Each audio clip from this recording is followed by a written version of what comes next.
Welcome back to the Photography Show TV studio, where I'm delighted to be joined by Kaylee Greer ahead of her talk on the Superstage. Hello, Kaylee. Ta-da! I'm so thrilled to be here. Thank you so much for having me. And we are so thrilled for you to be here, your energy to be here, all of the good stuff that brings. Now, I'm looking forward to your talk on the stage. They say never work with children or animals, but you bring such a kind of childlike quality to your work, and you work with animals. What was it that started you off with the whole animal, with a dog thing?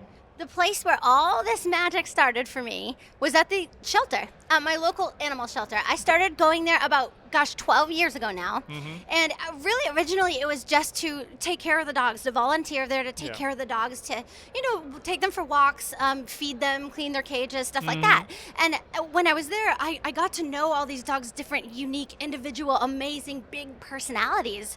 And I realized that they had nothing representing them kind of out there in the world, right? Like there were photos being taken of them, but they were, maybe through the bars of the cage, or maybe with the on-camera flash was on, and so the dogs were looking like fearful, timid, scared, and it wasn't it wasn't painting them in their best light. And that is where I realized that photography has the power to change a life, to rewrite the ending to these dog stories. If I could capture something powerful enough, colorful enough, eye-catching enough, I could maybe make somebody look at that dog for just a second longer than they might have before, and then that could change everything for that dog. I mean, that's a really bold vision, a really bold statement there, and it says so much about you that you were volunteering in the dog shelter first of all, and then saw this potential there. And you're right, I've been to dog shelters too, for various reasons, and seeing them behind the bars, yet so excited and whatever on the other side of it, it's a difficult picture to have in your mind. So breaking through those bars and then seeing those new possibilities, I think is really exciting. Talk to me about where you are right now, because clearly you are celebrated with the energy and life that you bring to these dogs.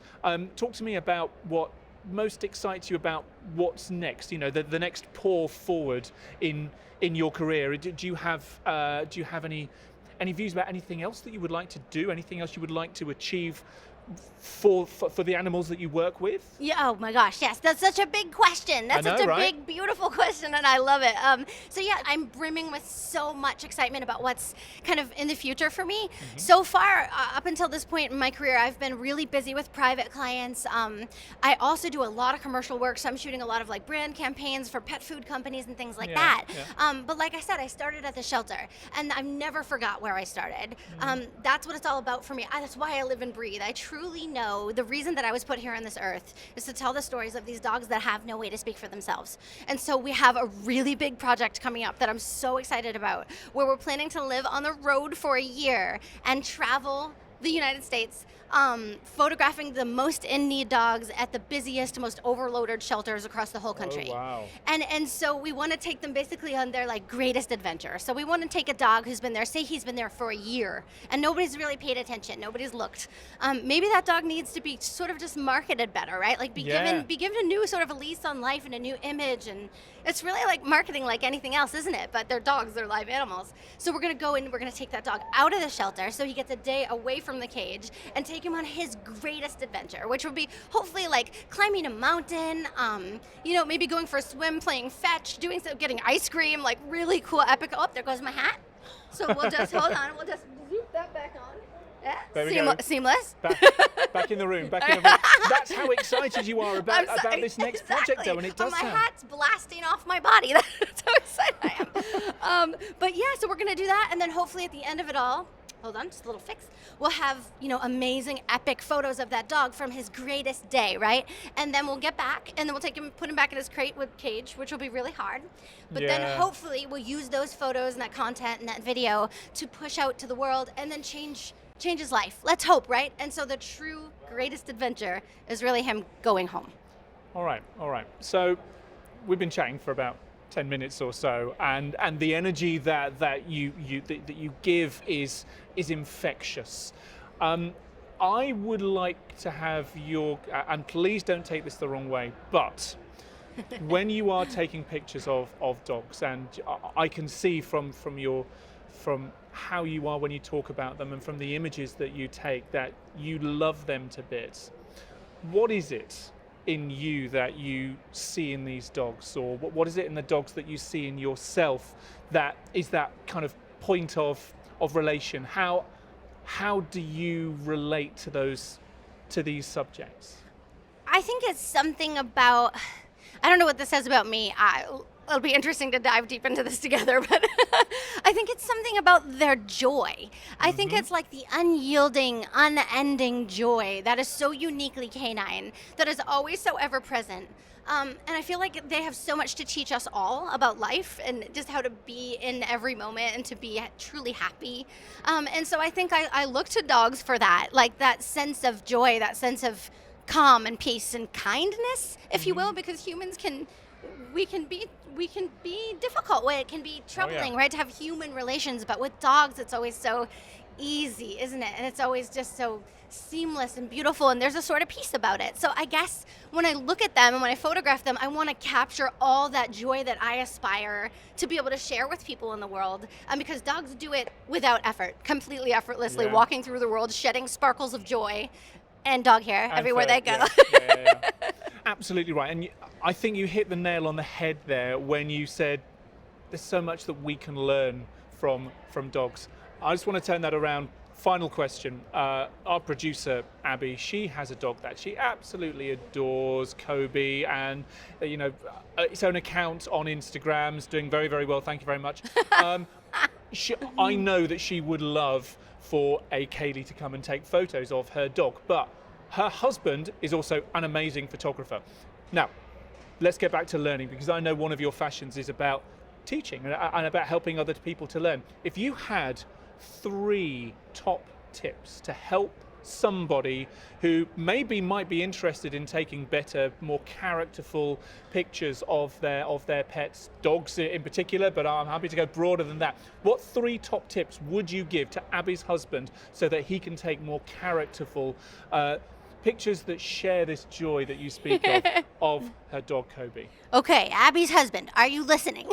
I've got 3 top tips for you and everybody else who wants to make stunning, stellar, totally eye-catching dog photography.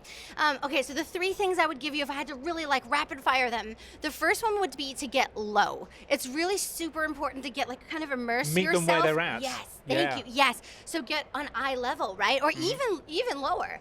But I think the thing is, we usually see dogs kind of from standing height, right? Yeah. From our human, my valiant 5 feet 4 inches above the ground. I'm not sure. How would you measure it?